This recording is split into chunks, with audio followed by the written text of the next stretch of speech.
Madam President, The senator from Texas, I ask unanimous consent that the quorum call be vitiated. without objection. Madam President, let me tell you two brief stories. A high schooler takes from the internet a picture of a female classmate, then uses artificial intelligence to nudify that young girl, and shares this deep fake, sexually explicit image with the rest of the school on social media. The classmate, mortified and humiliated, doesn't want to show her face at school. She's afraid. She spends a week begging her parents not to force her to go back. Her parents futilely report the images to the social media company, but they never hear even a word back. Meanwhile, everyone at the school knows who distributed this sexually explicit image of this 14-year-old girl, but he faces no consequences.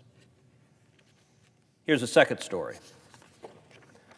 A teenage boy begins a relationship online with a young girl. He's smitten, and they decide to swap explicit photos with each other. But it turns out the teenage girl is a scammer, and he's just fallen prey to sextortion. The scammer repeatedly messages the young man, demanding payment, or the explicit photos will be sent to his friends via his social media network. The young man, embarrassed, mortified, thinking there's no way out, dies by suicide. His name was Gavin Guffey, and his father is here today advocating to hold big tech accountable. On my lapel, I'm wearing the heart emoji that Gavin texted his family moments before he took his own life. Where did these stories take place? Texas, New Jersey, South Carolina, Washington, California, Illinois, Florida? Sadly, the answer is all of them. American high schools are experiencing an explosion of AI-generated sexual images. And in many cases, there is no consequence and no recourse for the teenage girls or the boys like Gavin. There have been thousands and thousands of cases of sleazebags using non-consensual intimate images to extort victims, both sexually and financially. In fact, the FBI just issued a warning this year about the growing threat of sextortion for minors online. There are dozens of families across the country whose children have taken their own lives because of their fear of these images being released. There are hundreds of high schoolers targeted, often by their own classmates, who are experiencing incredible psychological harms knowing that these images exist and are still out there. And your child's images aren't just targeted while they're in middle school or high school. In New York, a young man right out of high school took images of his former classmates from their social media profiles and used AI to alter the images in a sexually explicit manner. He then posted them for the world to see, along with their personal identifying information, encouraging violence and harassment against those he was victimizing. He was convicted only of a misdemeanor, and he faced 0 charges for the deepfake explicit images. And I'd venture to guess some of the victims tried and failed to get these fake images removed by the tech company. I've spoken to these victims and their parents, including 2 14-year-old girls who were victims in the same month with the same story on opposite sides of the country. These girls were scared, they were hopeless, but they also wanted justice and relief from these images, so they took action.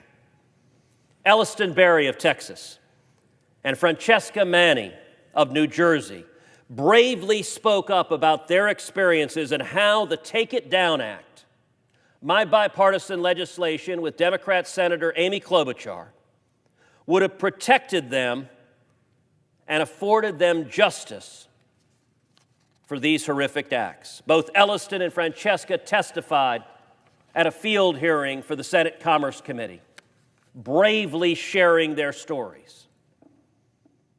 There are 29 states that have not criminalized deep-fake revenge porn. Thus, law enforcement in those states cannot prosecute the slime balls who peddle this lifelike yet fake smut. That's justice denied for these teenagers and other victims.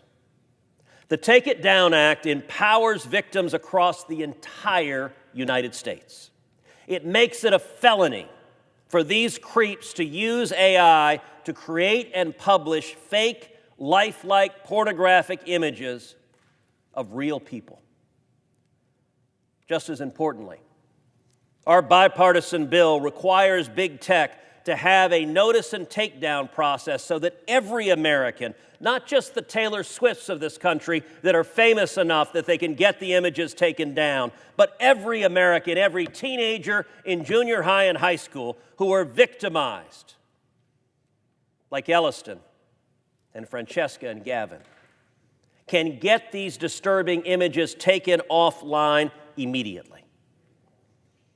I don't want to see another family suffer such a fate, which is why I'm on the floor today trying to pass the Take It Down Act. This bill is overwhelmingly bipartisan. There are nearly 20 Republican and Democrat co-sponsors of this bill. Over 80 organizations, including victims' advocates, including unions, including law enforcement, are backing this bipartisan legislation. The Take It Down Act passed the Senate Commerce Committee unanimously. Every Republican, every Democrat on the committee voted for this legislation. The House companion likewise has strong bipartisan support. The Senate has acted on parts of this issue earlier this year, having passed two complementary pieces of legislation 11 weeks ago. However, neither of these other bills empower victims to get their explicit images, real or fake, removed from websites. In a moment, unfortunately, you will be hearing an objection from my colleague, the senator from New Jersey, who previously supported both of these complementary bills. One of these bills, the SHIELD Act, authored by Senator Klobuchar, the co-author of my Take It Down Act as well. The SHIELD Act was significantly modified at the request of my colleague from New Jersey before he would allow that to pass. The Take It Down Act deliberately adopted the exact same language that the senator from New Jersey requested in the SHIELD Act. Everything he requested, from the same sentencing provisions to the same intent provisions to the same exceptions to the bill. Now it appears the senator from New Jersey no longer supports the language he has voted for and the language he negotiated and helped draft.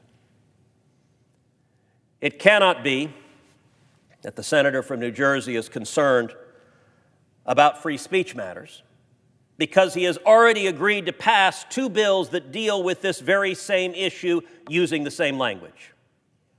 I certainly hope that the senator from New Jersey doesn't actually believe that realistic child pornography, as we've described here today, is somehow protected speech under any of our legal precedents. It is not. The only difference between the two bills that perhaps the senator from New Jersey can possibly point to is that the Take It Down Act criminalizes the publication of deepfake revenge porn, an issue this body has not yet addressed, and that the Take It Down Act requires big tech companies to remove these heinous images upon notice from the victims in order to protect the victims. Neither of these positive changes are good reasons to hold up the bill, but they are essential to bringing justice to our constituents from Francesca to Elliston. So if the senator from New Jersey objects, teenage girls like Francesca Manny of New Jersey, like Elliston Berry of Texas, or teenage boys like Gavin Guffey will have no protection from sextortion or from having fake sexual abuse materials, images, and videos, literal child pornography, being publicly shared by predators and sex offenders. If he objects, the next Francesca, the next Elliston, the next Gavin won't be able to force Snapchat or Instagram or TikTok to step up and take down this abusive content. For the folks at home, I want you to listen very carefully. Sometimes Senate procedure can be confusing. I want you to listen for 2 words from the senator from New Jersey: I object. Let me tell you how this works. If he doesn't say those 2 words, this legislation will right now, this evening, pass the United States Senate 100-0. And understand, this legislation, 99 senators have already indicated they have no objections to this legislation. All the senator from New Jersey has to do is not say those 2 words, I object. And this law is passing the Senate unanimously. On the other hand, if you hear those 2 words, I object, the result is going to be that this legislation is defeated on the floor of the Senate.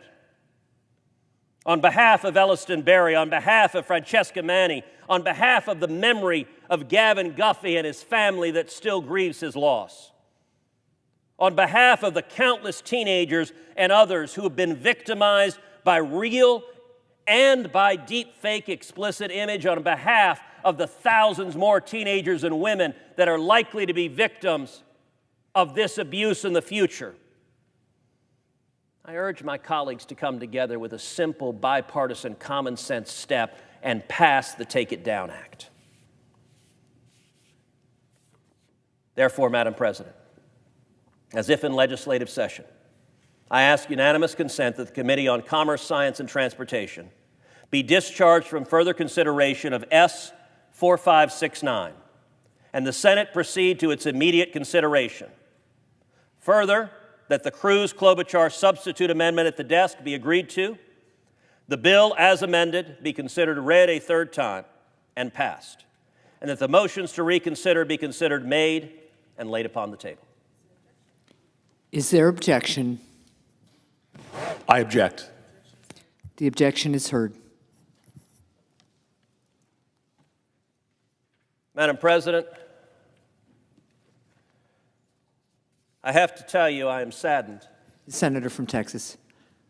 I have to tell you I'm saddened that the senator from New Jersey chose to give no explanation for his objection, chose to give no reason to Francesca why she's being denied, no reason to Elliston, no reason to Gavin.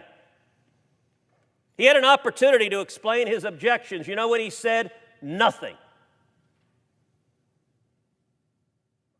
Nearly 2 weeks ago was when I circulated this amendment to both sides of the aisle, and it cleared 99 senators. He had a week and a half to object. Yesterday, this legislation was about to pass, and an hour before it was going to pass, the senator from New Jersey raised his objection. He said last night, he said, Ted, I haven't had time to read the bill. Been circulated to his office 2 weeks earlier, but he said he hadn't had time to read the bill. I said, great, I'll delay this for a day so you can read the bill. The language in the bill is word for word verbatim the language you agreed to, you have voted for, and you negotiated. He said he had numerous substantive objections. If he does, we heard none of them, not a word of it. It makes me sad that he doesn't feel his constituents deserve any explanation for blocking legislation as important as this. Madam President, it's not lost on anyone that this is an election year. And I will say, absent a single substantive objection, the obvious inference is that this objection is being made because we've got an election in less than 6 weeks. I consider the senator from New Jersey a friend. I sure hope he's not standing up here denying victims of this abuse relief simply to score partisan political points. I would like to think he wouldn't do such a thing. But in order for me to believe he wouldn't do such a thing, he needs to actually explain some reason for his objection, which at least so far he has not bothered to do. Now, I will tell you, we had an agreement negotiated with the majority leader to pass an entire package of bills, Republican bills and Democrat bills that have passed the Senate Committee on Commerce, Science, and Transportation. All of that package we're going to pass yesterday until at the last minute the senator from New Jersey came with his midnight objection and no reasoning whatsoever. So I'm now going to give this body the opportunity to pass the package that had been negotiated in a bipartisan manner that had been agreed to. And we're going to find out if the senator from New Jersey will not only object to providing relief to the victims of this abuse, but will object to multiple other bills that are bipartisan bills supported by members of this body because he wants to play partisan politics instead. I hope he does not. Madam President, as if in legislative session, I ask unanimous consent that the Senate proceed to the immediate consideration of the following bills in block. S. 4569, the Take It Down Act, Cruz-Klobuchar. Calendar number 473, S. 275, the Rural Broadband Protection Act of 2024, Capito, Klobuchar. Calendar number 474, S. 1570, the Bottles and Breastfeeding Equipment Screening Enhancement Act, Duckworth and Daines. Calendar number 285, S. 1153, the National Manufacturing Advisory Council for the 21st Century Act, Peters and Rubio. Calendar number 480, S. 3475, Strengthening the Commercial Driver's License Information System Act, Peters and Young. Calendar number 479, S. 3277, the Marine Debris Reauthorization, Sullivan and Whitehouse. Calendar number 513, S. 4212, the American Music Tourism Act of 2024, Blackburn and Hickenlooper. And calendar number 485, S. 4107, the Think Differently Transportation Act, Duckworth and Capito. Further, that S. 4569 be discharged from the Commerce Committee, that the committee-reported amendments, where applicable, be agreed to. The Cruz-Klobuchar amendment to S. 4569, which is at the desk, be considered and agreed to. The bills as amended, if amended, be considered read a third time and passed in block, and that the motions to reconsider be considered made and laid upon the table, all in block. Is there objection?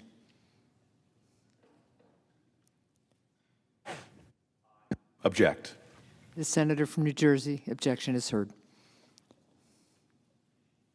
Madam President, I suggest the absence of a quorum. Ms. Baldwin.